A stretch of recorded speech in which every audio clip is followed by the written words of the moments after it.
It's in vain.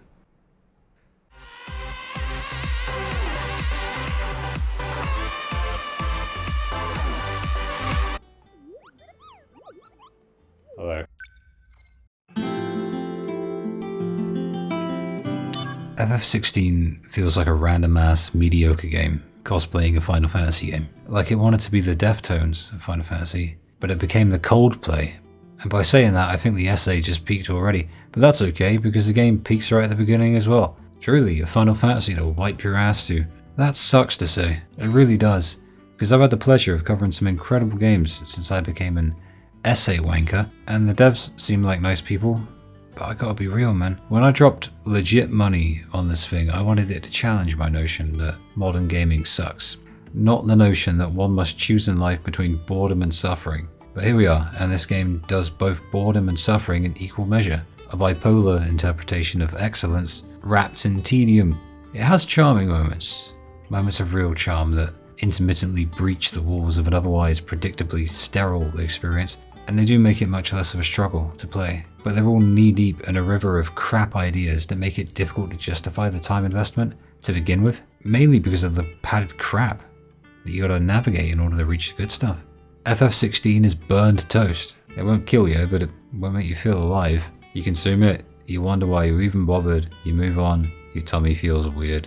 But then you get some overgrown Smurf on crack, speaking slower than a turtle walks. I know that the idea of what makes a Final Fantasy game is fiercely debated, I don't know. But I think a lot of it is known but unspoken. Moogles, chocobos, fantasy elements, a great story, great music, etc. Especially etc. But for me, it's about the foundation that it's all built upon. That's what matters to me, and a foundation comes from a sense of identity and vision. If you've met one Final Fantasy fan, you've met one Final Fantasy fan. You know what I mean? There's always going to be the ones that many people don't like out of the games, but things have heated up in recent years with Square's mismanagement of so many things, and so many games getting stuck in development hell. But with 12 and 13 and 15, and even the spin-offs, the foundation was there, so even when certain elements fell flat, they fell on solid ground. Really though, FF16 doesn't feel like it ever had a solid foundation to begin with. That's the issue.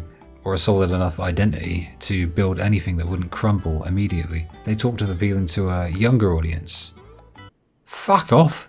About the only thing the vast majority of FF fans can agree on is that we don't want this series to follow the trajectory of Western trends, and that its polar opposite nature to the soulless crap coming out of the West is probably its main appeal. Replaying 16 without going clinically insane sounded difficult to me, so I found myself preemptively searching for things to like about it. Problem is, I couldn't find anything worth clapping for. Maybe it was a hype machine, but I vividly remember a large number of content creators, even vaguely related to the JRPG scene, gushing over 16 like it was the second coming of Final Fantasy VII or IX, or like a Redditor waiting for their chance to mention Final Fantasy Tactics for the 20th fucking time that morning, and how it saved their marriage. But here's the thing, the aggressive marketing campaign was the most suspect thing about it all. It seemed far too hyped to be anything organically good. My bullshit senses just tingled.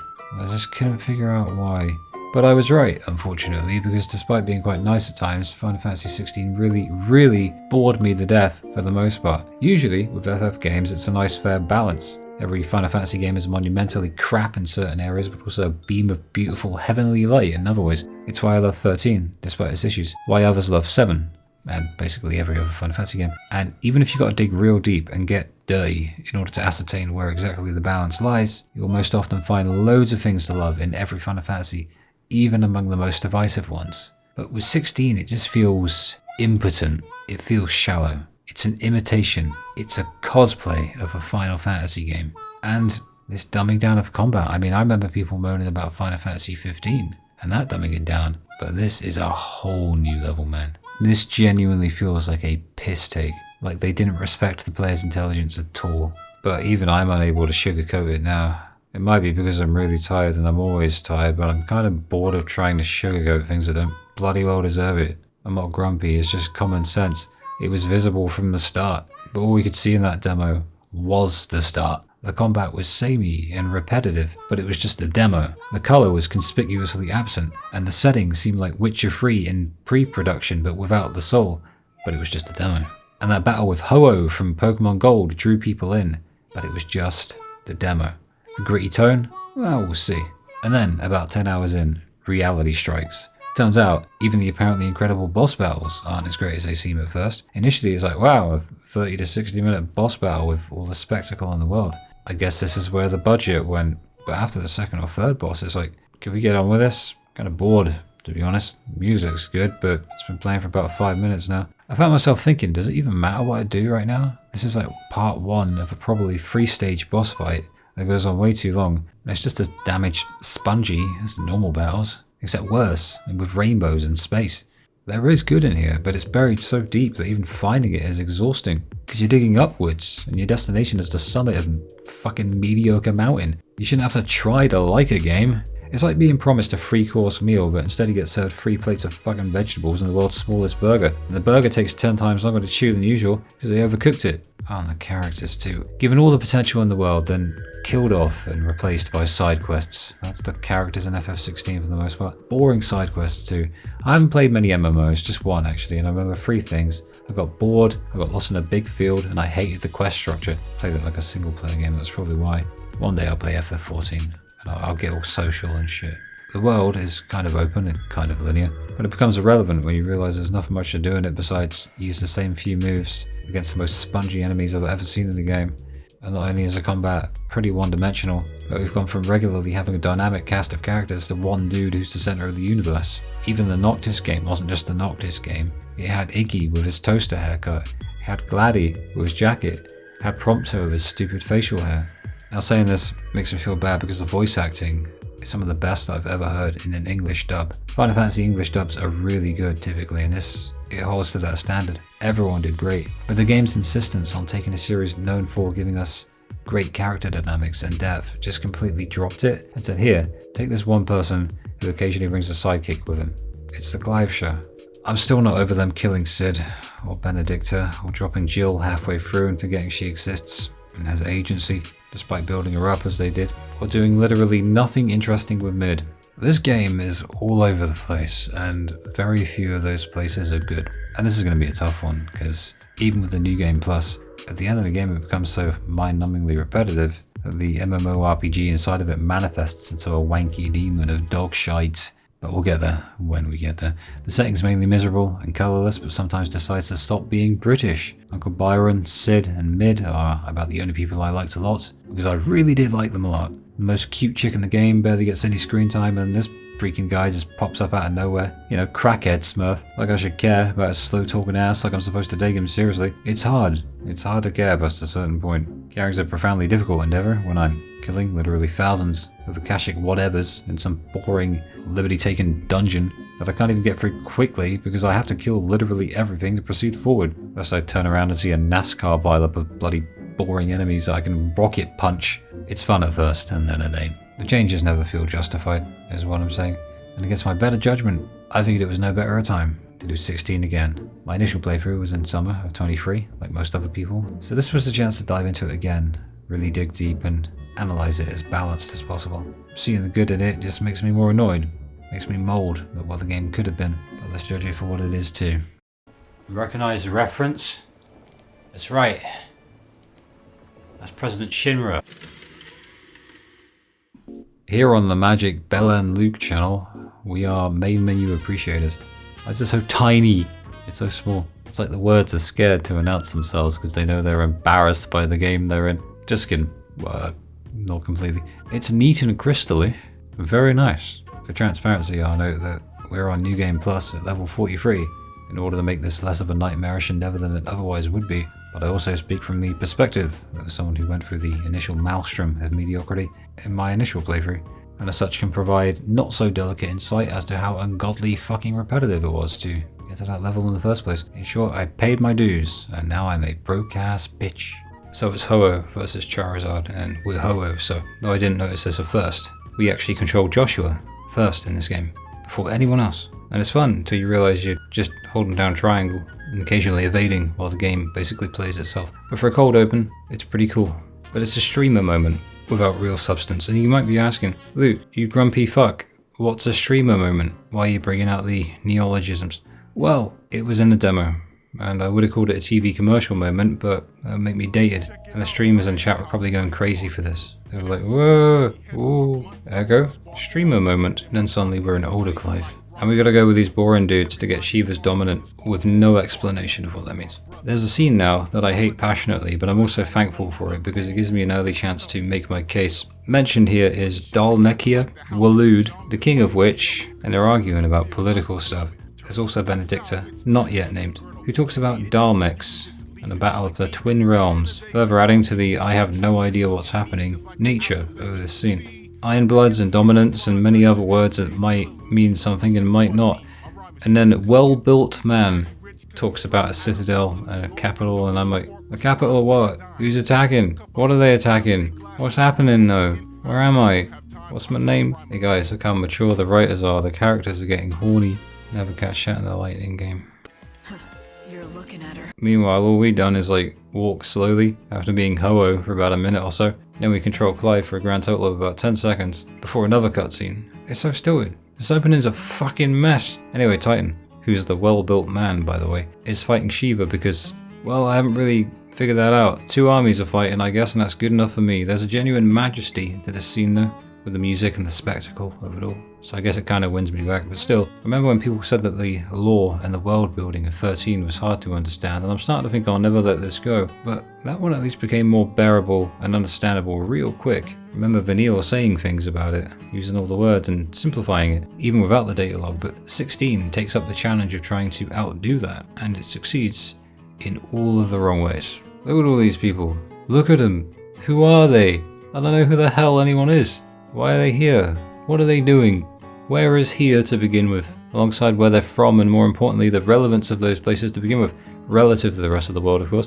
It's all a haphazard blur, to the point I literally already don't care. I remember the first time I played it, I'm like, what the hell is going on? Okay. Which is funny, because you can literally go the whole game not knowing anything about the geopolitical situation, and not miss a single beat anyway. Because when they eventually decide that all the world building is completely irrelevant and useless and they chuck it out the window, it renders the vast majority of the game pointless. It's as simple and generic as Ultima the Crackhead Smurf is a godlike being, and he looks down on humans because he's a baddie and he's a jerk and he manipulates everyone from the shadows. And that barely matters because unless you're Clive, Jill or Josh for the first half of the game, then you're a character that doesn't really matter anyway and might die.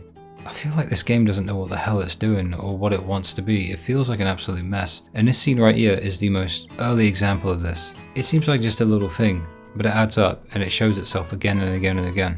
We'll see as we go along. With Titan and Shiva fighting as we run through, sure, it's all scripted as hell, even in gameplay, but the paradigm here is one that will persist throughout the whole game as a microcosm. And that's a clash between two competing game design ideologies, manifesting in style over substance. Sure, it looks great, but the reality is that it's all built on a foundation of a lack of player agency. I've said it many times, there's no such thing as complete player agency, but you can have more of it, that's for sure. Especially when they take you out of it yet again, but only to take you back in time to Clive's past for the rest of Act 1. We meet little Joshua and Jill and Woof. Simple though, attack, magic, dodge, iconic feat, which is a very quick charge to close the gap between you and your opponent. The will gauge is a stagger meter. When you stagger them, it even says staggered. You can call it what you want, but you ain't fooling me. It's a stagger mechanic. And it's fine. It's a really good mechanic. Once again, praise be to Final Fantasy XIII. Does anybody else like lightning? Annabella is, yeah. This lady's got issues. Bruh. She favors Joshua because he's the Phoenix dominant, which is this game's version of the Espers and the Eidolons, the Summons, whatever you want to call them. Luckily our dad is a nice dude. He be Elwyn. This might be the first time ever that people in a video game have my accent though. They have. Wait, Arvis. Aesthetics. This garden is beautiful, and the grim, witcher-free looking nature of everything else makes it pop all the more. I'm quite the fan.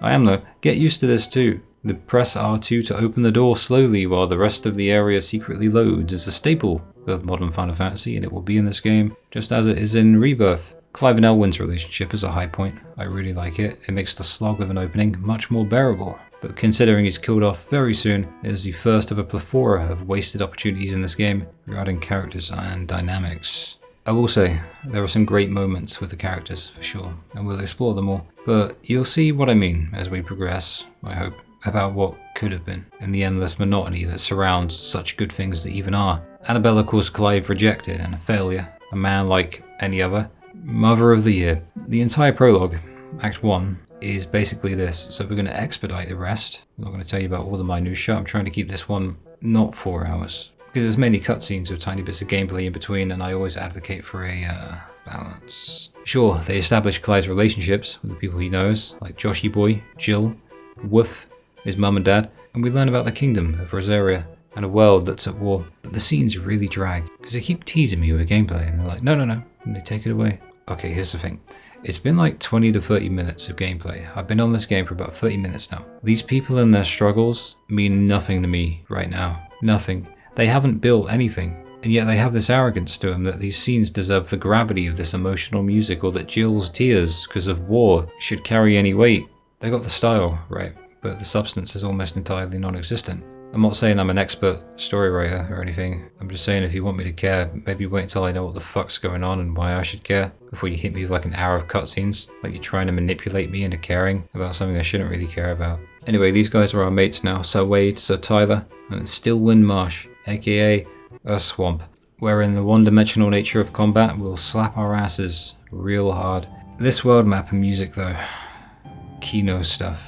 The thing about having more style than substance is that style is still cool if you can lock the doors of your subconscious for a while. And the darker nature of this variation of the Final Fantasy Prelude theme gets across the darker tone, which feels like a continuation, actually, of that edgier and darker vibe of FF15, or rather the latter stages of FF15, that never really got taken to its logical endpoint, so it's nice to see it explored a little more. I do dig it. But yeah, the absence of colour hits real hard in the swamp. It's miserable, with the exception of that tiny little injection of colour and the nice piano in the soundtrack.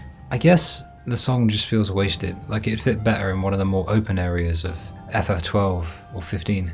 We are about an hour in now, and I feel hard done by because there have been no genuinely awe-inspiring places in the opening act of a Final Fantasy game. Typically you'd be hit with multiple, incredible fantasy-inspired landmarks and unique environmental structures in the early game that really suck you into the world of any FF game. But with 16 it's just muddy swamps and grey skies. It's genuinely depressing in a way only kept slightly vibrant by the soundtrack and the tiny little bits of vegetation on the ground that sometimes happen in the swamp. I mean, even the castle, while looking nice, is surrounded by all that crappy, swampy, muddy shit. We're about an hour into a mainline Final Fantasy game, and nothing, not one thing has made me genuinely stop and admire the environment. Aesthetics, they're essential, man. They're intrinsic to creating a substantial sense of immersion. Basically, subjective though it is, it's far more final than fantasy. I have a feeling I'm going to use that line a lot. But then it hits me. Swamp, bog, metaphors. So yeah, though it takes ages, all we do is fight some goblins, a bigger goblin that might or might not be a goblin, and then a scripted chase sequence that only gives the illusion of gameplay. Oh, it feels so much like a AAA Western modern game. Oh, shit. And then we end with a big Marlborough fight and a quick time, and at the end we're done. Yeah, they were genuinely inspired by the West, man, you can tell. With this scripted chase after the thing scene, it feels fucking insulting. This is not in the script. It fucking insulted me, man. That's the kind of shit you'd see from modern Ubisoft. Chase the thing, can't possibly catch it. Come on. Anyway, combat. I understand that every FF battle system will provide its own interpretation of what it thinks it should be, because they've all got different directors and producers and composers and whatever. And I like that they're allowed to experiment, and oftentimes that results in really cool things. I like turn-based, I like action-based, I like whatever is fun and done well. This is not done well. This sucks ass. At least outside of the rare little moments. I'll give it that, there are rare little moments wherein something cool happens. But other than that, 99% of this combat system sucks absolute Pringle nipples. There's almost nothing to it. It's just a shit waffle. It's a mediocre shit waffle. Every bit of criticism that 13 ever got applies to this. But this time it's actually applicable, ironically. I never played Devil May Cry, so those comparisons fall on deaf ears, but I have played fun combat and unfun combat in games. And this one is so one-dimensional and monotone. I literally kept nearly falling asleep during boss battles. So many of the icon battles I was just dozing off. Games are supposed to keep me awake from that. What are you doing? And it's so predictable how the boss battles go as well. They're just set pieces with the world's easiest quicktime events in which you bumble through the predictably damaged spongy enemies with the same boring ass fucking 4-hit combos. I was trying to swear less in my videos. Well, I guess this is the one where I just stop. But fear not, you can occasionally throw in an iconic feat to keep yourself sane. And even later on, when they introduce special moves, it's like, okay, now I can occasionally do a little more damage after not doing much damage before, of course, the boss reverts back to the beginning of its cycle, which here, for instance, is explained very simply: hit him for a while, dodge sometimes, quick time, stagger, do more damage, repeat the process 3 or 4 times until he's dead. Magic feels like it was just there for the sake of it, like the devs had a quota or something, so they stuck it on a button and said, see, ranged attack. Yeah, gee, thanks. There's no discernible identity or intentionality or criticality of anything here. There's no swift judgment required to master the battle system. There's no tactical prowess. There's no mastery of the game's innate mechanisms and subtleties and nuances as you progress through the experience. Great combat systems are fun. They're addictive. They evolve as the game goes on, and you have to evolve with them, or it will punish you if you don't care enough to truly engage with it and learn it. And that's why I don't like this. It's not about turn-based versus action combat. It's about fun, because it is true that all games are, to a degree, repetitive. Because life is repetitive. We do the same things every day. But that can be mitigated in areas such as this, just as in life, meaning combat, with a steady and progressive evolution that expands upon its own inherent boundaries, ever-changing, ever-present, can continue to be engaging. But this Marlborough fight is a microcosm too, an analogue and representation of the overbearing mundanity that weighs down on this game.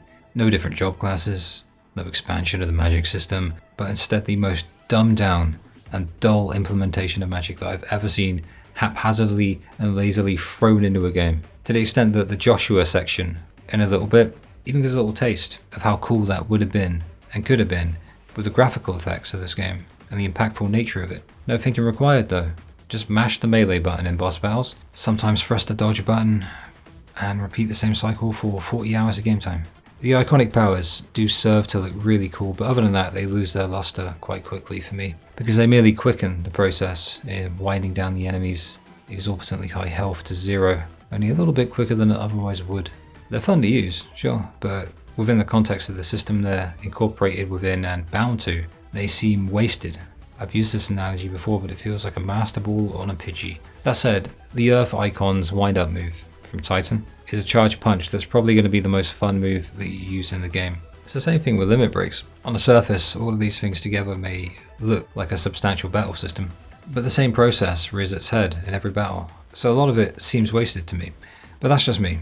Maybe some like the simpler stuff, I do sometimes, but for me it's the repetition that I don't like. Another issue I have is with the cinematic evasion pop-up when you perform one of the world's easiest QuickTime events, like, way to take me out of the experience, mate. What are you doing? And I haven't even mentioned the fact that this is a one-person system. I remember mentioning and sort of lamenting in FF15, a game that I absolutely adore, that you can only use 4 people. And originally it was just 1, and that felt like it was a real step down from Final Fantasies before it. Personally, for me, I always preferred the 6-person parties. I always liked them. I am a 13 fan after all. But with this, it's just Clive. That's it. In terms of how you approach combat, there's no diversity in this at all. In terms of the tactics, it's all the same. Just AAA Western modern day slop that was very graciously given the Final Fantasy name, only the piss all over it.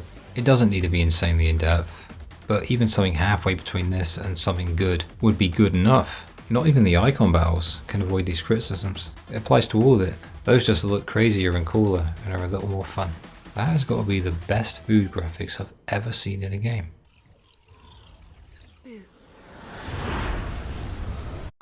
So our enemies infiltrate. Good guy Elwyn is killed. So is Rodney, he's burned alive. Joshi goes ho-oh mode. Clive becomes a freak, and we fight in a continuation of the opening section. Despite Clive not really being aware of it, that is, Joshua seemingly dies, and Annabella betrayed us. Later in the game she's in her late 50s. I just wanted an excuse to bring up how weird the ages are in this game. Is anyone in this game even ugly? We all need one that we can identify with in a Final Fantasy game. Give me an ugly person.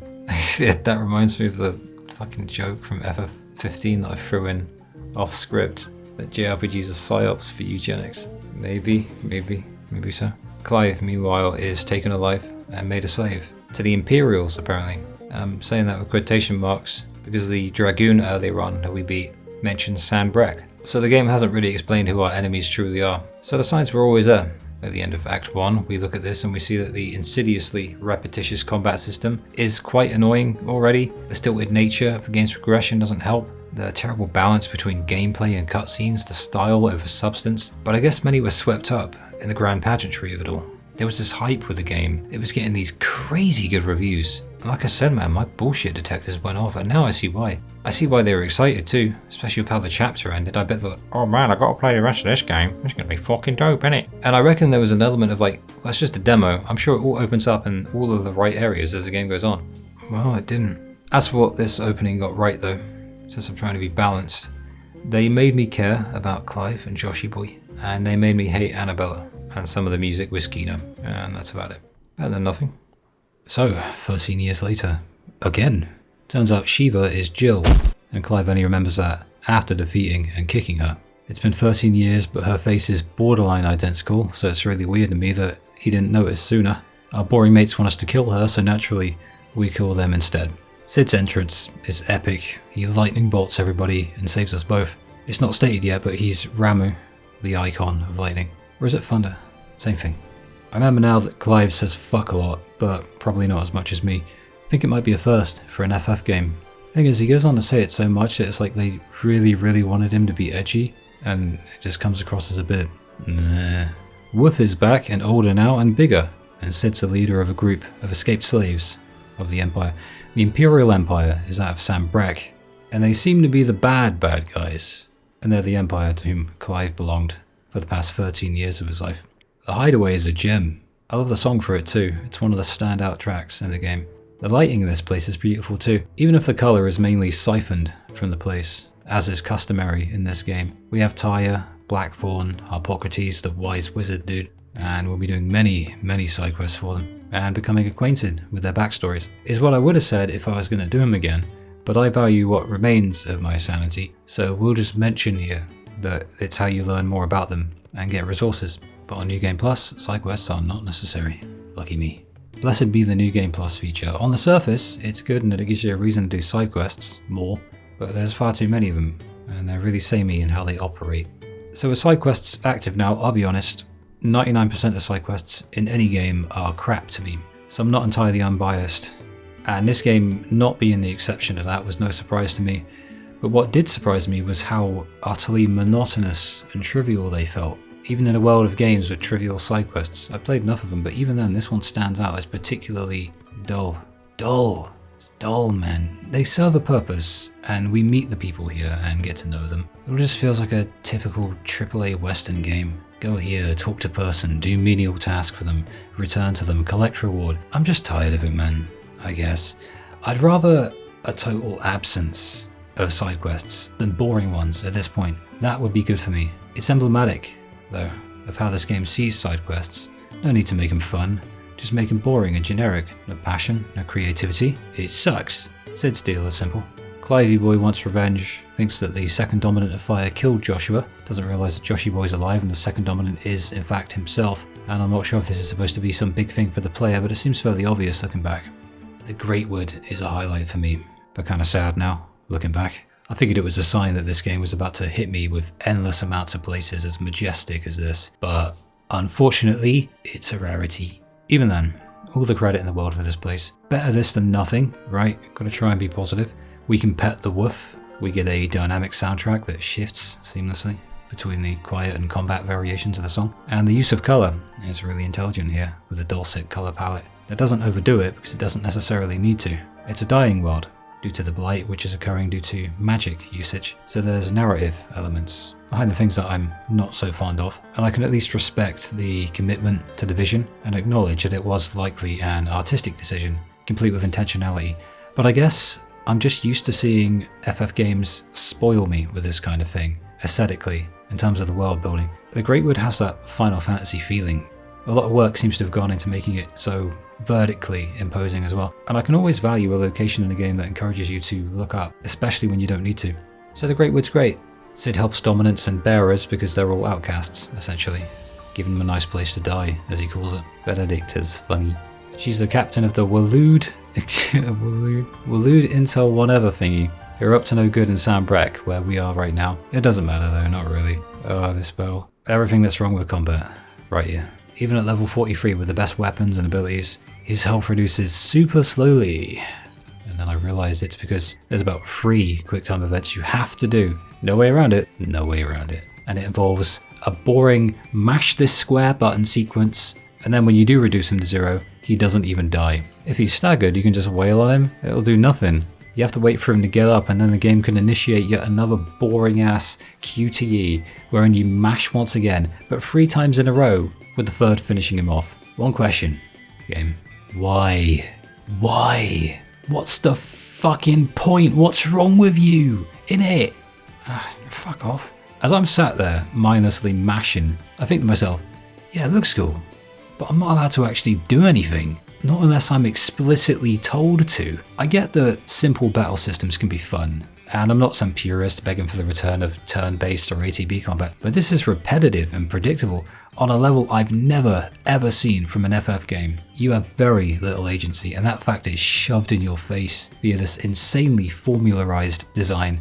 This is combat for people who play video games once a month when the kids are asleep and the wife is banging the tennis coach. The fun of combat isn't in simplicity or complexity alone, it's in dynamism, it's in those eccentric little moments and those quirks that evolve as you play and force you to do so as an analog to it. It's in a game that says, hey, experiment a little, maybe you'll discover something more, or keep it simple, we'll facilitate that as well. We will let you be the agent of change, we are just the passenger. In this, you are the passenger to this arrogant, hubristic, stuck-up twat of a video game.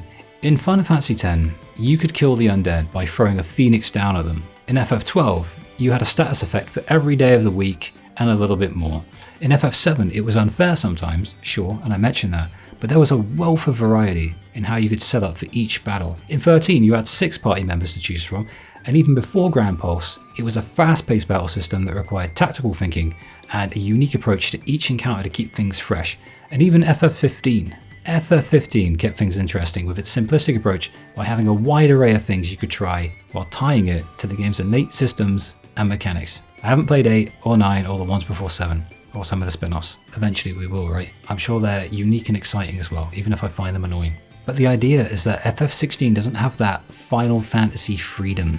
It's literally just use one hand to hit and evade and sometimes do a QTE. You are so on rails, it fucking hurts. It's boring. There's no, wow, that's giving me my energy back. There's no variance, there's no dynamism, there's no reason to want to do combat. You're just going through the motions in the most formulaic possible way. You know that you can't kill an enemy until you've done the requisite QuickTime event.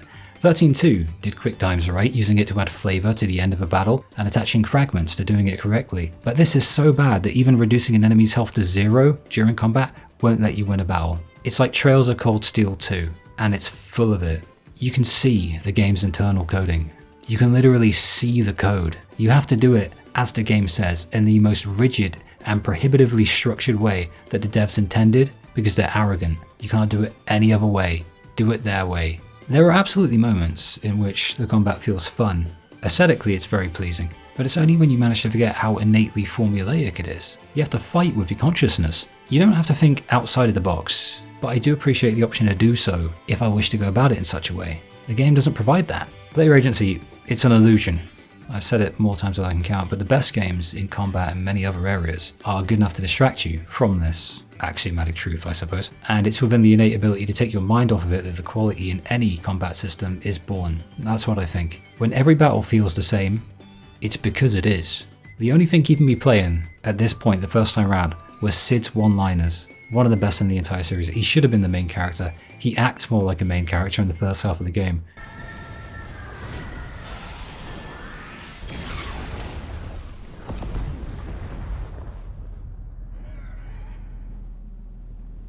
Lostwing and its surrounding areas teased the players with yet another Final Fantasy staple that, like many others, this game abandoned in the form of a downed airship. You reckon they're taking the piss? Nice area though. The absence of music and the midnight vibes. Very lovely. This is all Gav, one of my favourites. Betty and Cid have a tiff, and we learn that Cid was Lord Commander of Waloed, but he left because he was sick of their king. And since we're in Spoiler Town, this is Joshua and Jote. I always forget if it's Jote or Jote. We'll go with Jote. They're being called by Benny. Barnabas here is the king of Waloed, also Odin, and I doubt he knows Benny was making out with Hugo and still has a thing for Cid, but he's into his mum anyway. Not a joke. Our reward for all of these cutscenes is a really dark dungeon that's just a mini fortress, pseudo stealth, forced slow walking sections, and a hold R2 to open the gate segment greet us within the first minute. This is why modern video games suck, man. When did this become a thing? It's a meme at this point. The stealth thing wasn't even a real thing either, because the moment we encounter actual enemies, we go full combat mode against our wishes, followed by more manually open doors for literally no fun reason.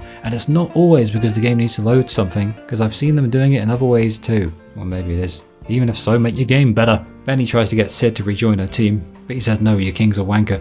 The two have great chemistry, and Benny's conflicted. Her transformation is awesome, actually, and the fight scene between the two is dope as hell. Only difference between this and the last boss fight that we actually played during combat is that I don't have to pretend I'm part of the fucking process.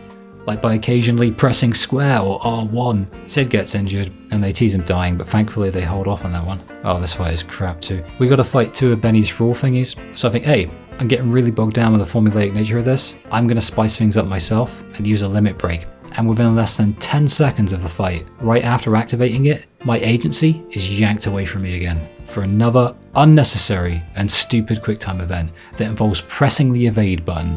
Why can't that be done in combat? I was totally fine pressing that thing without the game yanking my agency from me. I'm really good at pressing the R1 button. I've been doing it for many years now. It's one of my skills. Listen. Hear that? How good was that? It's crap. Why can't it be done in combat? Afterwards, I activate my limit break despite the game. This game says, you'll play it our way, whether you like it or not, our rigid and boring way. Any attempt at experimentation is actively punished and denied, because we know best and you, the player, are just a passenger on our long road to boredom. This game is so high on its own farts. You know that annoying thing that happened earlier, wherein even getting an enemy's health to 0 doesn't win you the battle? Yeah, it happens with Benny too. She turns into Garuda proper, so whatever at this point, you know. In fact, it happens 3 more times in this battle. We're 5 hours in, it's like I'm not even playing the game. It doesn't know what it wants to be. Does it want to be a game, or does it want to be a movie? Was it made by Hideo Kojima? Stick to one. At least in combat, stick to one. Please. It ruins the flow of combat, it robs the player of agent. Never mind. This is where Clive steals Benny's Garuda power from her. This is your introduction to Clive's new powers in combat as well, but we've been using them all along because, new game plus. Benny's having a breakdown and her sidekicks are all slaughtered, and we get a flashback showing Sid saving her in the past. Then she goes full psycho and digivolves into Garudamon. The path to the boss fight is deeply atmospheric. I love these hills, I love the wind, I love the grey skies. At first anyway, because after that it becomes slow walking section 1001. The boss battle itself is the same. It's the same by the numbers bullshit that we come to know, wherein we stumble from one restrictively boring set piece to the next in what the game calls a boss battle, and it literally starts with a QTE. It starts with one. It then follows the exact same formula that every important battle follows this time, and it's particularly insidious because it interrupts combat for a cutscene move from Garuda halfway through my limit break. You couldn't write this shit, meaning I lose the whole thing. Then, during the next cutscene QTE, I remember my face just dropping and becoming grumpy. It was only yesterday, so it makes sense, but I mean, that's kind of normal for me, like the grumpy face. I tried taking a selfie and smiling and I just look like I'm ready to fucking die, but like more grumpy than usual. I have my controller in one hand, right? I'm just lazily readying it because I know that it's going to tell me to mash the square button and then press square to win. And this is where the playthrough just became miserable. They were just all adding up. It became a formality, not a passion project. Just something I needed to get through so I could one day play a good Final Fantasy game again. And then the first icon battle ensues. The transformation into a Free is a cool moment, I'll give it that, and Clive learns the truth of who he is, or what he is, that being a Free. But I've already covered dominant battles anyway, and how they're just as predictable but slightly more fun, if not more protracted. They're over the top, but they share in the same issues. It's just more explosive, crazy, and slightly more interactive cutscenes. Combat is continually interrupted. In fact, you know what? I think this is much worse. I'm going off script for a second. Combat is continually interrupted for cutscenes that don't need to exist in the form of more QTEs, and it's all spectacle and no substance. All style, right? And this becomes a bigger issue the more dominant battles you have, because the game tries to one-up itself every single time. But for this one alone, I literally wrote parts of this script for the essay while Garuda and Ifrit were fighting in the background on my telly. And I was only occasionally picking up the controller to do a QTE. No shit, I would not shit you. Past a certain point, it's just these two fighting and a cutscene for like 3 fucking minutes with occasional QTEs. No agency, no fun. This is not a boss battle, it's a movie. It's all about balance. I don't mind QTEs, I don't mind a bit of agency being yanked away from me, but to this degree, fuck this game. This is where I just said fuck this game. The game is playing itself. I'm just a passenger. I'm not the primary agent. I don't care how fucking cool it looks. I'm not swept up in the pageantry of it like a fucking NPC and all those streamers who got excited about it. I am not the driver right now. I'm just taking a back seat while this self-indulgent piece of modern AAA dog shit sucks its own dick. If this were a portable game, like on the PSP or the Vita, you could play this while you were taking a fucking shit and spend more time wiping your ass than playing, and you would still complete it easily. This is not Final Fantasy. This is dog shit modern AAA slop. It sucks. What sucks more than this game is the fact that I have to say it sucks. Because I came into this one wanting to give it a good chance. I knew it had good qualities, but this is too much, man. Oh, it sucks to be passionate about games. And as though that wasn't bad enough, and then Benny dies. Yeah, Benedicta, she's legit straight up dead now. Sid's sad, we head home. In a game of wasted characters, Benedicta is the symbol, I think, of this phenomenon. They began to give her a character arc, they showed us her backstory, implied she was conflicted, forced her into conflict with herself as well as the protagonist. And the cool thing to do obviously would have been to build on her from there, maybe even have her turn good, whatever that means, and join us, at least in some capacity. Then they could have explored her relationship with Sid more. She could have come around slowly and added a lot to the game because she was a pretty deep character. They could have had really interesting character dynamics with her and the rest of the cast, and we could have learned more about this really interesting character in general. But no, they just killed her off super early because they want to be Game of Thrones. 5 hours into the game. I think these writers had a thing for killing off characters in order to emulate Game of Thrones. Problem is, they cared more about the shock factor of doing it as opposed to actually doing something meaningful. And if that ain't a microcosm for the whole game, then I'm the King of England. And this is Dion. He's Bahamut, and he's fighting Barnabas, who's Odin. King's Fall is pretty, I guess. And a dungeon, so I don't like it. It's here I remember again that you can't progress until you defeat every enemy the game throws at you in dungeons. I've tried everything I can, but usually the next area involves pressing X on a thing and doing something contextual, and that's locked out while there are enemies about, meaning you have to mindlessly press square over and over again. It's so boring.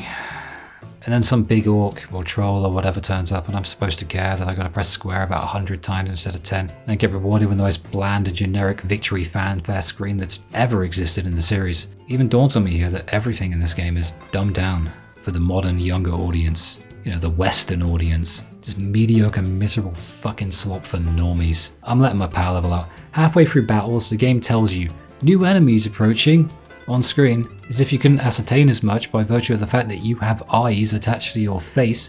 It even gives you visual indicators that clutter the screen for every enemy, as though the player doesn't have eyes. Everything about this screams dumbed down for fucking normies. Everything Final Fantasy about this series has been sacrificed at the altar of creative business division or whatever their name is, arrogance. They're just arrogant. They're way too high on themselves. Even the rare pretty sights aren't enough to alleviate the soul-crushing boredom. Whatever, let's pretend it's only 10 seconds long and skip to the end where Joshy Boy's alive! One of the good things in the game, I like Joshy. I swear if I wasn't a football game addict and I didn't have FC25 to alternate with periodically, I'd have dropped this project. But I do have to thank FF16 for one thing. Thanks to its unerring commitment to being annoying and generic, it filled me with a sense of righteous indignation that made me momentarily forget how I'm always tired due to insomnia. It's really perked me up. Well, I'm coming down now, but for a while it perked me up. Thanks FF16, you're the best at being bad. Jill's awake now, and the story will now pretend she's a main supportive character for a while before dropping her like a sack of shit on the ground. To be honest, I'm bored of love stories in Final Fantasy. Noct and Luna was meh, despite having potential. Snow and Sarah was good, but had too much hero shit. Tidus and Yuna was alright. Yeah, they do it way too much. Maybe I'm just a miserable bastard. After 6 hours or so, the game opens up with a trip back to Rosaria with Jill and Woof. It's sort of open world, but not really, and it's mainly just fields with nothing to do and nothing interesting to discover. After a side quest, and some main quests that might as well have been side quests, there is this one scene that expands upon the bearers, the people who can use magic, and how the branded, who were these slaves of the Imperials, like Clive, are forced to use it, and how it ultimately leads them to dying as a result, becoming petrified. That's why Sid is coughing up blood at this point. He's been using this for a while. And this scene with the dude dying is really, really well written. This is very good stuff. Absolute credit given for this scene. Unfortunately though, after that there's a long drawn out cringy romance scene with Jill and Clive that I just can't bring myself to care about, to be honest. Considering she only just reappeared and was barely around before that anyway, why should I? The entire section's kind of boring, to be honest. It's like they're trying to give some emotional payoff for things they haven't actually bothered to build up properly. We're like 7 hours into the game, Jill's been in it for about half an hour in total. Alright, an hour. And the main quest part where we have to talk with the villagers and help them out a bit and learn about these people won't be relevant to the story until they're all slaughtered in about an hour or so. There's nothing to it. They're trying to speedrun quality, and instead all we're getting is quantity. It's self-indulgent and it doesn't respect my time. I feel like I'm playing a Trails game, and I haven't played a Trails game in nearly a year. At this point, side quests are one thing, but now even main quests often feel like the digital chores. It's just a checklist, some uninspired and irrelevant dialogue, and a lot of padding. I want to go find this dominant. Why am I helping out random villagers in the main quest? Why am I doing side quests during the main quest? There's nothing interesting about this. What were they actually thinking? The quest is called Back in the Day, and I was so utterly, unfathomably, incalculably, astoundingly fucking bored that I found myself drifting off and thinking about my own past back in the day, like when I was playing a good Final Fantasy game.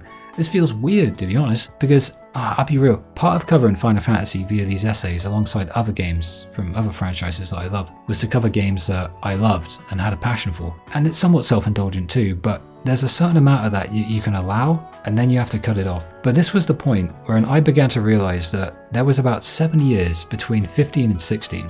And since I got into FF in 2017 with FF10, the wait wasn't very long for me because I had many games to play. But to think that for many people, they waited 7 years for this, it's just crazy. Assuming they didn't care about the 7 remake. It's also sad that I had to get through this project, get through it, or rather that I felt I had to get through it. You know what I mean? Just to be able to cover the games I like again. It all crystallized for me right here during this slog. My hope is that I've been, entertaining enough to make it less of a slog for the viewer. You, for being nice enough to watch me moan about it, but when gaming feels like a chore, something is terribly wrong. This game has good thingies. There are good thingies in the game. The characters can be great, the odd funny or charming moment, the occasional incredible song, or wonderful thing to look at. But when I hinted in the intro that they're all buried knee-deep in shite, I think I found the best embodiment of said shite now. I have to rant about Final Fantasy, and it's really a damning indictment of what they've done in this series. These people should never be given a Final Fantasy game again. Keep your motherfucking hands off my numbered mainline Final Fantasy game. Creative Business Division. Is that the name? You know what? It wasn't a good creative business decision. Don't get them on the next one. I pride myself on being balanced and giving as much credence as I possibly can and being as fair as I can to a game. But this is such a disappointment, and we are not even 10 hours in. No sense of wonder, no sense of excitement. What I'm saying is I'm done holding back, and this section is the straw that broke the camel's back. And it's only going to get worse from here. If you love this game and this video is already difficult for you, this is your warning. Get out while you still can. So we'll do what I unfortunately could not when I was playing it. We will fast forward now. It starts with a forced slow walking section. Again. And then we get a dungeon, and that means killing everything. Again. It's long, it's drawn out, it's repetitive, and it's in the right game. It takes ages. Uninspired garbage, once again, perfect game for it. Clive accepting that he's Ifrit and fighting a phantom of himself is cool, I guess, but the battle against his shadow, that's the same bullshit that the other battles do, where you stop doing any damage at all because it's a glorified cutscene. Press L3 and R3 to accept the truth. How about press F to pay respects to the ghost of Final Fantasy? And then Hugo gets sent what I believe is the head of Benedicta, and Cid is framed for it. Hugo has been caught simping for a chick who still loved Cid and was banging Barnabas. So Titan, Hugo, is a confirmed tier 3 simp. There's a Moogle, and this is Emperor whatever of Sambrek. He wants to start a war of conquest. The Blight is taking the land, so we'll just make more land by taking it over. Happy day. The Mother Crystals are the reason the world is dying. It's where the magic comes from, so Cid wants to destroy them all. Once again, Cid is driving the story forward. He's basically more of a main character than anyone else in the first half of the game, whereas Clive nestles subtly into the role in the second half. This is kind of cool in a way. I was originally going to knock it, but if it's intended, it's cool. If not, well, whatever. Either way, the story finally feels like it has somewhere to go, in a way that's similar to Avalanche in FF7, funnily enough, trying to save the planet. But instead of putting summons in our Materia slots, we are the summons. Ramuh, Shiva, Ifrit, Phoenix, other ones. The ingredients are always there, just makes it even more sad. We help a brothel owner with some things in exchange for passage to the capital, and the area we do it in is miserable. It's like Witcher 3. Apart from this expanse here, which is nice. If you've taken note of my apathy, know that its origin and justification are rooted in boring crap like this. Talk to person, cutscene, run to next person, repeat, kill enemies, complete quests. You are now bored. This should not be in the main quest. This dungeon is boring too, so let's pretend it never happened and skip to the end. He never stood a chance. Alright, that bit was funny.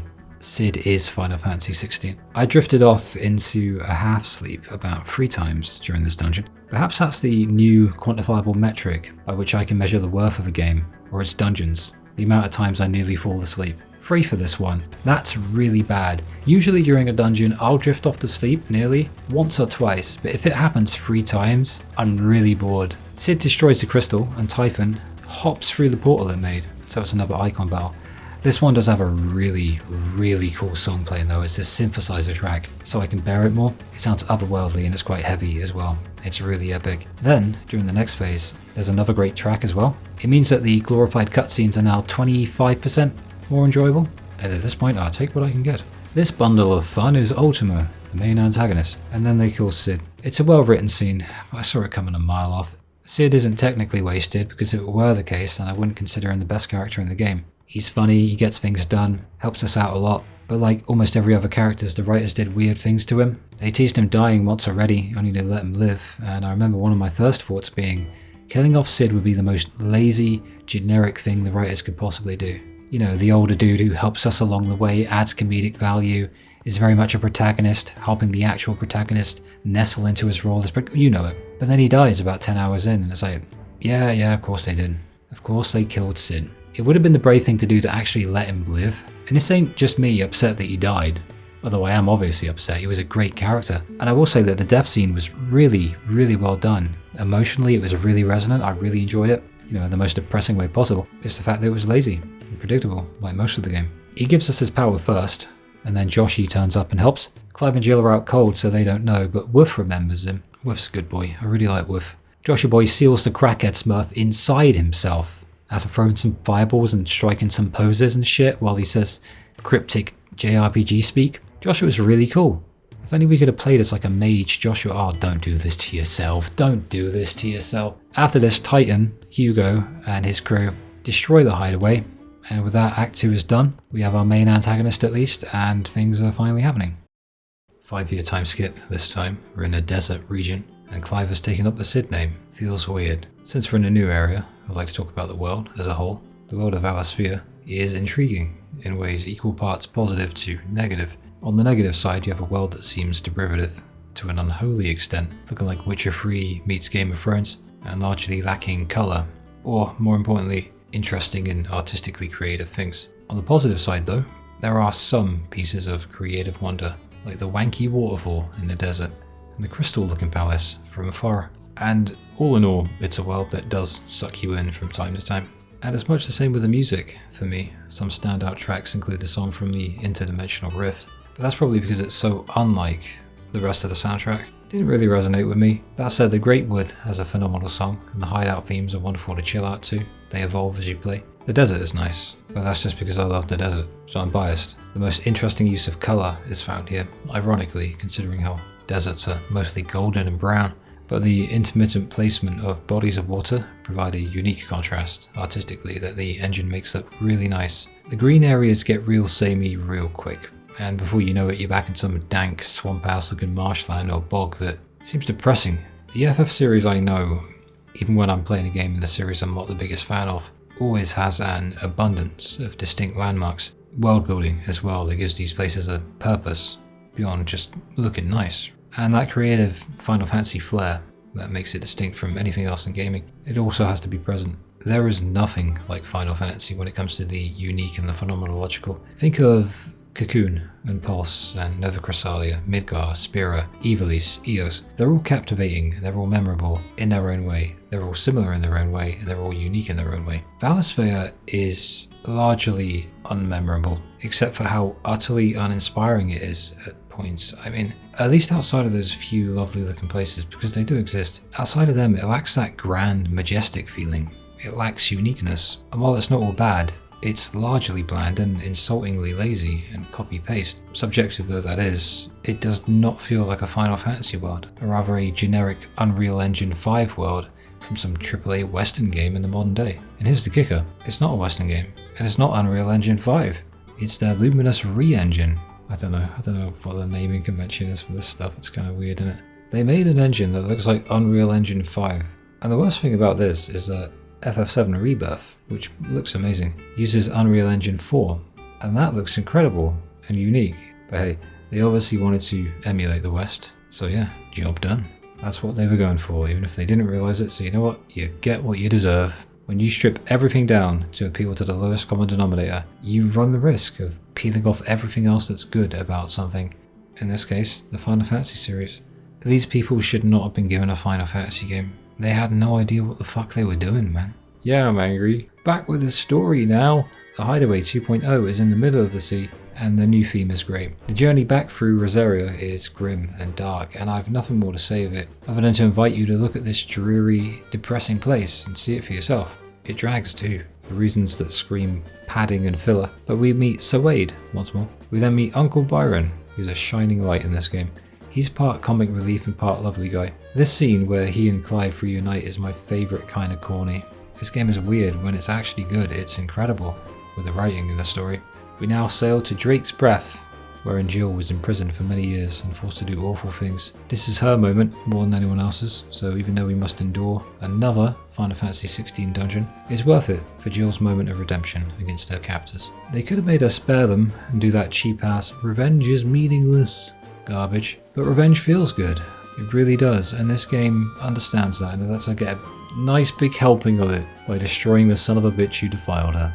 It's a really cool scene. What isn't particularly cool, conversely, is that Jill is now completely dropped as an important character. She'd been built up into a genuinely deep character, and it looked like they were going to do something cool with her and continue on with that, which only feels natural. But from now on, she is benched. That was the climax of her character arc. They weren't building to anything. If she was at least around a fair bit and added a lot to the game by being interesting, fun or funny, I'd be like, yeah, that's fine. You're not going to be super important to add to the game. But even then, it doesn't happen. She just now exists mainly in the background, and all the work they put into building her leads to literally nothing. She got her revenge, and that's it. And that is Jill. As Hugo and Annabella scheme political maneuvers, I'm inclined to check out just how long this game's cutscenes truly are, because I was curious. I had a feeling they were longer than usual because it just felt like it. But I did wonder if it was perhaps because I was bored as shit.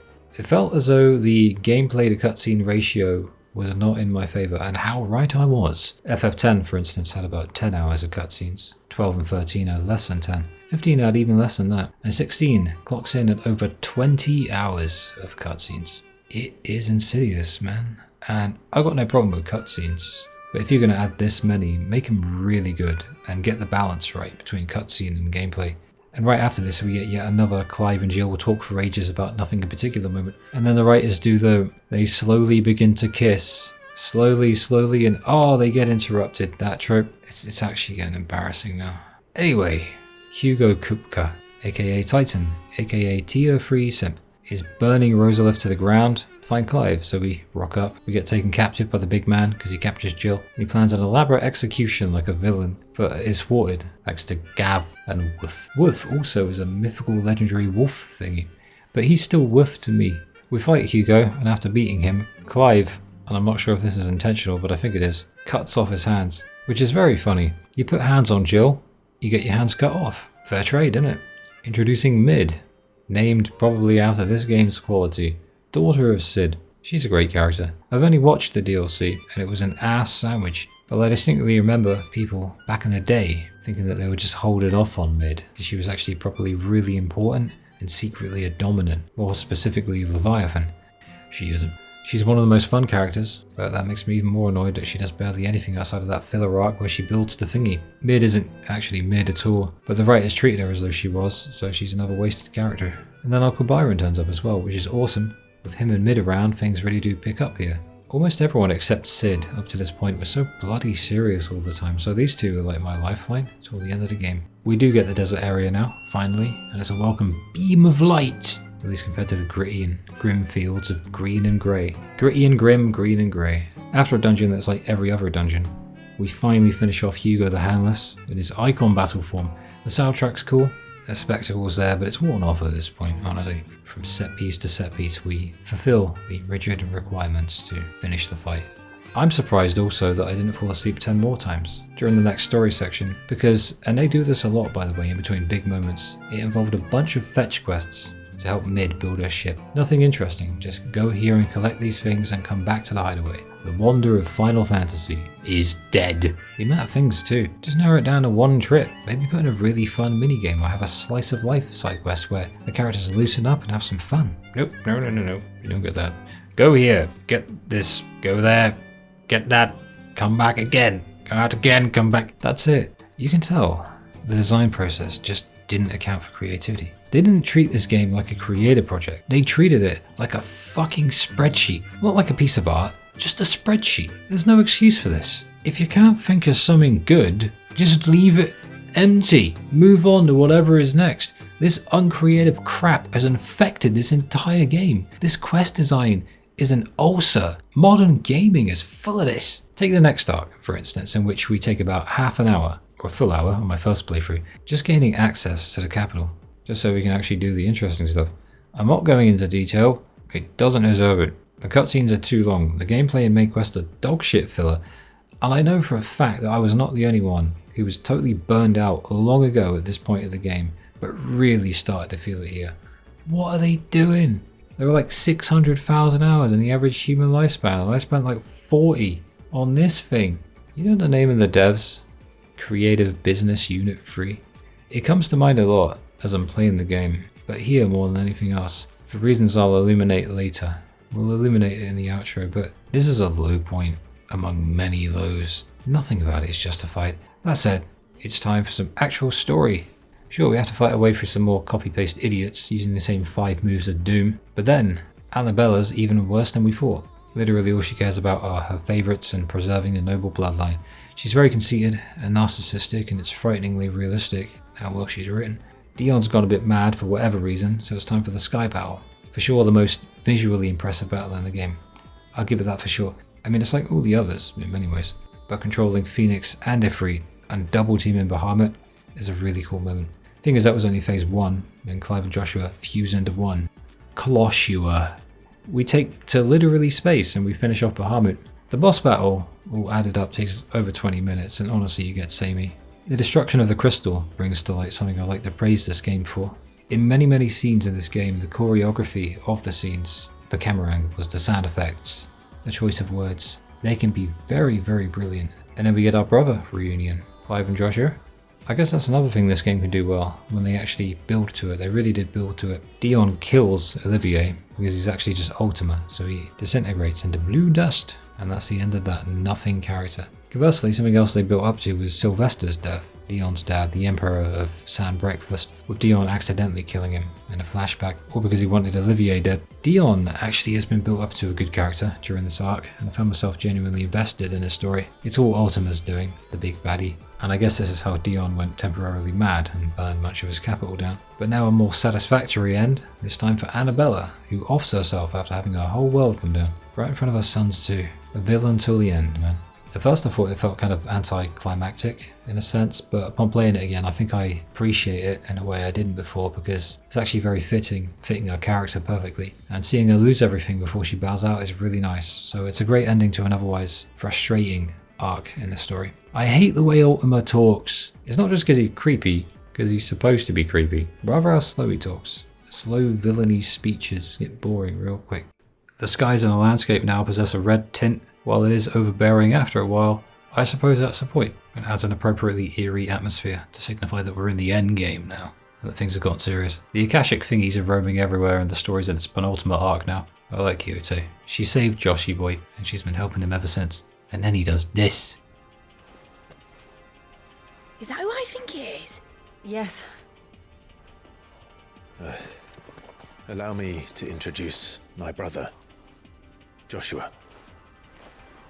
Clive's told me all about you. Or even listening most of the time. Name's Mididol, but everyone calls me Mid. my lady. Eh?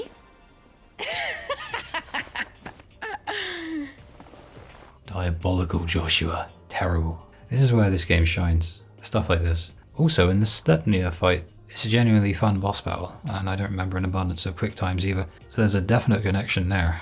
I feel like it had genuine agency for the whole fight, and while it was difficult, that's fine, because I was able to win with that agency. No gimmicks, just a fight that tests your skills. I wish all boss battles were like this. Barnabas returns, and he embarrasses us, and says Clive's purpose is to be Ultima's vessel, and then embarrasses us again. Barnabas takes Jill hostage. We take the ship that Mid built and we go save her. This is the second time she's been taken captive now. And it's kind of tired. I don't got a problem with the damsel in distress thing. It's realistic considering Barnacle Boy nearly killed Clive. It's just overused now. Do you think they forgot? Maybe they forgot. Anyway, Mid did build a ship. Behind me, Lord Rosfield. I'll take care of these fuckers. Behind? I'll have you know earthbreaking here. One struck fear into the heart of every man in the cliffs. I thought you said that ship was fast. What you just going for that next time?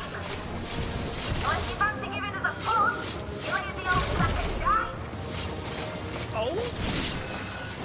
I was not this alive in 20 summers.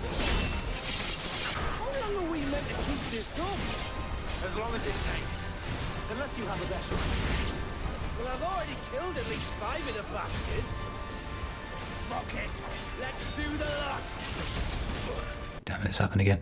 I'm imagining a better game. One where this is commonplace. I'm thinking of my Final Fantasy happy place, I guess, where Mid and Jote and Byron are permanent party members, and we get group dynamics like this is the norm, like we did in the older games, instead of just transient little moments like this. One of Square Enix and their penchant for wasting incredible characters and character dynamics is like the one thing uniting all the games at this point, even the ones I like. We need a spin-off with all other characters like Mid and Byron and Jote who deserve much better and much more screen time. We could even bring Aranea and Iris and Luna from 15. They could join in too. We could call it Final Fantasy Lost Potential. What do you reckon? But as always, better to get the little that we got than nothing at all. And I'll praise the game for it. Even the combat's kind of fun here, when I turn my brain off and use all the moves I have. But I figured out why it is I like certain battles more than others, and this is a great example. There aren't endless hordes of enemies that drag on far too long. And the game doesn't shove a bunch of quick times in that, or make me watch 5 minutes of cutscenes disguised as combat, wherein I press square every few minutes. It doesn't take liberties with this section. That's why it's so good. We then fight a bunch of Sleipnirs with the epic music playing and make for the ship as it sets off, and everyone's bantering, and it's like the high point of the game. Meaning the conclusion of the Dion arc into the setting sail part here is probably my favourite part of the game, minus the filler in between, but it's more tolerable when there's less of it.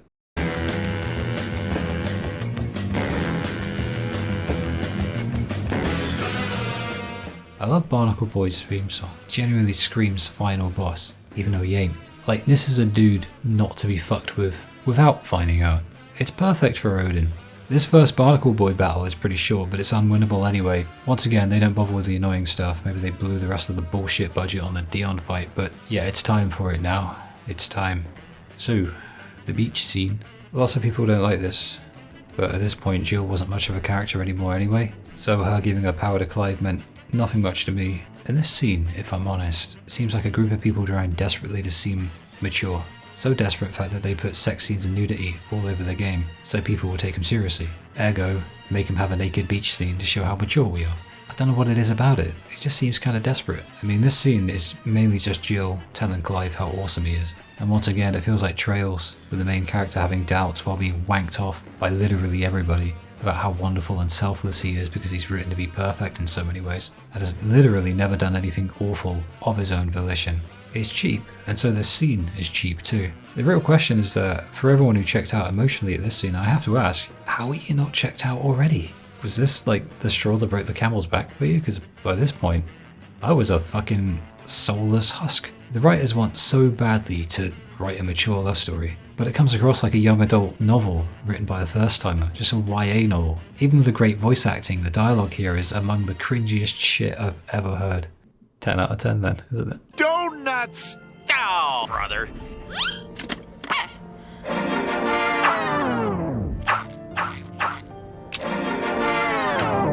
Say the oath! Mermaid Man and Barnacle Boy, unite!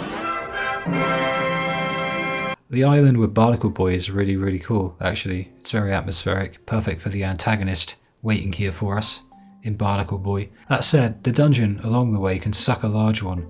Akashic enemies everywhere, and you gotta kill every single one. In essence, it's a carbon copy of all of the rest. It's not even the worst, that comes soon. The boss fight is nowhere near as cool as the last, so they don't really bother. And after so many annoying battles, the real question is, how annoying is it on a scale of 1 to 10? How many of those annoying quirks, right? The answer is about 7.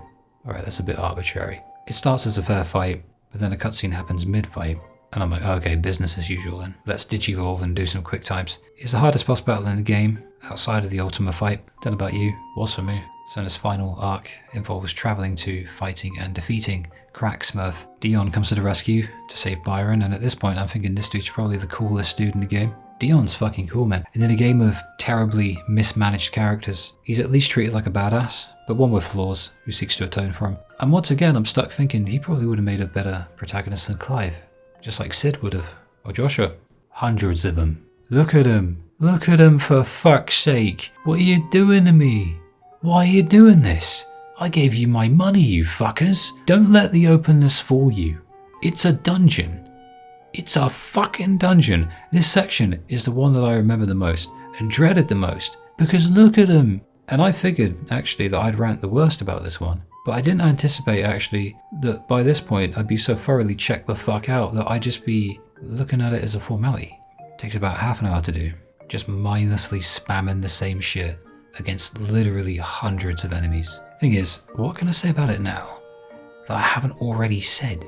It's just the best example of the worst of this game. This is just the point where I was so sick of being sick of it all that I had unknowingly nestled into my own little ecosystem of madness and somehow found acceptance in there. This game sucks ass in many areas, sure, but if you're this far in, might as well accept it and finish your game anyway. Sunk cost fallacy, innit? Dion, Jill and Gav help us out and it's a nice moment. And then Ultima whisks us away and we get the coolest location and one of the best songs of the soundtrack for me, the Interdimensional Rift. This is where Ultima tells us all of the lore stuff. This place is very special and I think it represents what could have been done in this game had they dispelled with the awful stuff and not gotten so self-indulgent. It's a signification that they have the ability to create beautiful areas and music that give off that classic JRPG feeling, but with the best of modern technology. There's something magical about it, I think, and it's for that reason that I'm not surprised it's a very ephemeral location in the game. So here's the deal. Ultima gave the world magic very long ago, and life was lovely, but using magic caused a blight, which destroys the world bit by bit, turns it black. So he wants a new world, wherein humanity will forfeit their wills and join him there. He looks down on them. To make that new world, well, it required humanity. So Ultima literally created us, and Clive, being the chosen one and all that, was to be Mythos, the vessel. It's weird to think this Crack Smurf created us, but I guess we at least don't all talk like he does. Funny though, Clive is Ultima's obsession. He's literally the center of the universe, the most important person in the world, and his mum cast him aside thinking he was worthless. She was the worthless one. As for Ultima, he's a hypocrite basically. Talks of humanity being weak, but he needs us nonetheless. He says humanity will have served its purpose, and so he's basically a generic villain. Sorry, not sorry.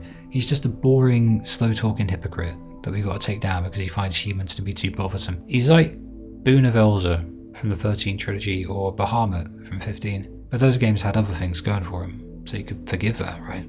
The first Ultima fight involves him talking in that annoying voice throughout, so I tuned it out. Knowing full well we're gonna fight him later anyway, so it's literally just pointless. Lots of phases, loads of damage needed, blah blah blah, etc. It's really cheap, actually, that such a difficult battle doesn't even result in its actual death. The game's refusal to give the player agency even extends to the liminal lines that separate gameplay and narrative. It's consistent in its annoying bullshittery, at least, right?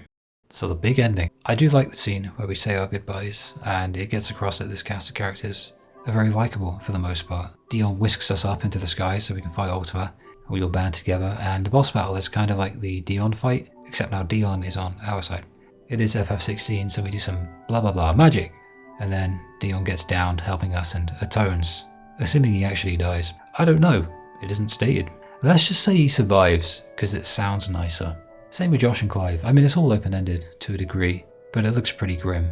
But I liked Dion, so in my head he survived. The final battle with Ultima is like every one of the boss battles condensed into one final fuck you, with all of the annoying parts the game's been plagued by up until now, squeezed into one final sandwich of stale bread with no filling. Clive makes a pun with the Final Fantasy name, gathers the will and strength of all of his friends as their voices fill his head during the final blow, and the final vacuous style over substance boss fight is done, and so is the game. So what's our reward for dealing with all of this? The side quests, the seemingly endless repetition, the lack of creativity, the investment, ambiguity. Yeah, first Joshy Boy dies, but it's heavily implied Clive uses a phoenix power to resurrect him, and then Clive looks to be dying on the beach, turning slowly to stone. But like, maybe he made it out alive, it was just his hand. It's open-ended though, so take it as you will, but after such a slog, the lack of closure is an insult, to be honest. Not as much as FF15 though, because I really love that game. We see the people at the hideout, some of them are crying, and then in a short epilogue scene, we see a book called Final Fantasy by Joshua Rossfield, and a happy family playing, implying the world was saved and got better. At least a little. So it was saved. If only we could say the same for the franchise. In my first playthrough, I remember being at the swamp in X1, patiently thinking to myself, so when does the Final Fantasy part of the game happen? It didn't. It never came. Video games are made to help us escape the mind-numbing monotony of real life, the repetition, the dull, menial tasks, the checklist mentality, the boring stuff. Video games are meant to be a fantasy, and so when Final Fantasy doesn't provide that fantasy anymore, it's just final. It's not like Nier or Drakengard, with a meta commentary and narrative to back up the suffering that it inflicts on you. It's just a lack of creative talent, with occasional little moments of magic, all of which are deeply submerged under the endless fucking ocean of Creative Business Unit 3 and their arrogance. It's a stupid name. Sometimes I feel like FF16 never even happened, and in many ways it really didn't. It's barely talked about when I look, at least compared to the others, and it has almost no cultural relevance or significance, at least compared to the others. What Final Fantasy needs is a revival, but this game feels like the penultimate nail in the coffin. And if these guys get given FF17, assuming it's the next single player numbered mainline entry, I don't even know, man. Even in 15, with the departure of the high fantasy stuff, it still felt like the series knew itself. Nowadays, Final Fantasy just feels like a caricature of itself, a bastardization. The game left me feeling empty, like a Final Fantasy game almost happened here, but got too caught up in its own arrogance that it just stopped trying. It figured it could rely on its name alone, and it half-assed its way through too many things, eventually manifesting as a bastardization of a mainline Final Fantasy game that looks like a cosplay. It's missing so many things that make the series so magical, but you could just call it the soul, because while it does have soul in some places, compared to others I played, it's buried in a deep dark dungeon that, much like most of the things in this game actually, is probably filled with hundreds of enemies constantly impeding you from the good stuff. They're an analogy for it, they're a manifestation of it. This game is a haphazard mess with moments of charm and quality hidden in secluded little places, and that's about it.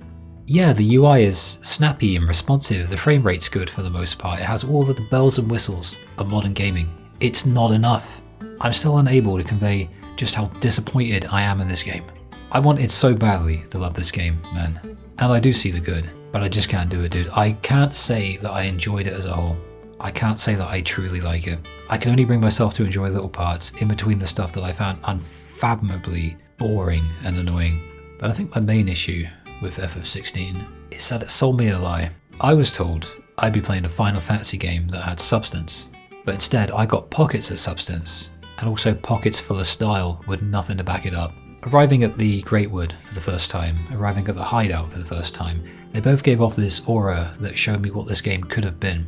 I felt it in the interdimensional rift as well, and had it actually made the story and the narrative as magical as some of these places, and gave us meaningful and rewarding things to do within them, things would have been different. But instead, the characters were treated poorly and not given the love they deserved, and the things that we ended up doing outside of the main quest stuff, and sometimes within it, which were mainly just combat, but we're talking in between, were almost certainly always going to just be repetitive, MMO-inspired side quests that added nothing of worth to the experience to justify the inherently shallow nature of the game itself. It only amplified it. It feels fucking empty, man. I do see the good, regardless of the bad, and I'll always praise it, but it makes me annoyed, because it's a glimpse into what could have been, had the writers known what they were doing. The game does spectacle, but the foundation that the spectacle is built upon is all shaky and wobbly, and it keeps falling down, bringing down the illusion of greatness with it.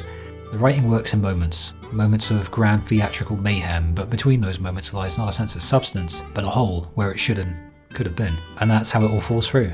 all falls through the cracks despite the lovely parts. The characters, I think, are the best part of the game, even if they are wasted in my eyes, and what they did get was good enough to be the main positive thing that I'll remember when I look back on the game. So hopefully, if these guys handle another FF game, hopefully they don't, but if they do, and it's not an MMO, they can pick up these pieces, I guess, and make something with more soul. But these guys are people, these developers. I know there is a love in this game. It's just buried. The fact that it reviewed well on Metacritic, I feel only amplifies every point I've made. Personally, I've said it before and I'll keep saying it. Even though he can be really mean at times, the only person I want directing a Final Fantasy game at this point is Yoko Taro. I'm not kidding. I'm not. Square can hopefully keep him from digging a hole and burying the lore for the game under a Japanese mountain, but there is also a weird feeling I get that maybe with Square as they are now, maybe Final Fantasy's fading away, because this one fucking hurt. It really does feel like it is just fading away from me sometimes. From all of us. Like it doesn't know what it is anymore, what it wants to be. It had a real sense of cohesion back in the day. I mean, 13 had major issues, but it had substance. It had lovable characters, a rock-solid narrative, a musical score that became its own genre for me, and charm. 15, even, despite more serious issues, possessed many of these things, and it counteracted the issues, but 16 just left me feeling empty. Oh wait, I'm supposed to sigh and go, empty. Fucking did though, innit? It wanted to be Game of Thrones, it wanted to be Witcher 3, but it never wanted to be Final Fantasy, and that's why it doesn't feel like one to me. Were I a more ill-tempered man, I'd say that this uninspiring dog shit didn't deserve the Final Fantasy name. I might even say fuck this game for wasting my time and money, but obviously I never say that.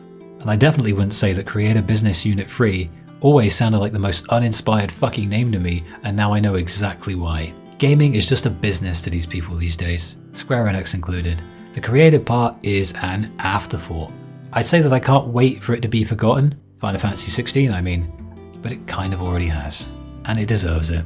They sold the fuck out for Western and younger trends, and I'm glad it flopped and sold like crap for a Final Fantasy game. If this is the future of Final Fantasy, well, at least I have older games I haven't played yet. Or as Clive would say, about 1 million times actually, fuck.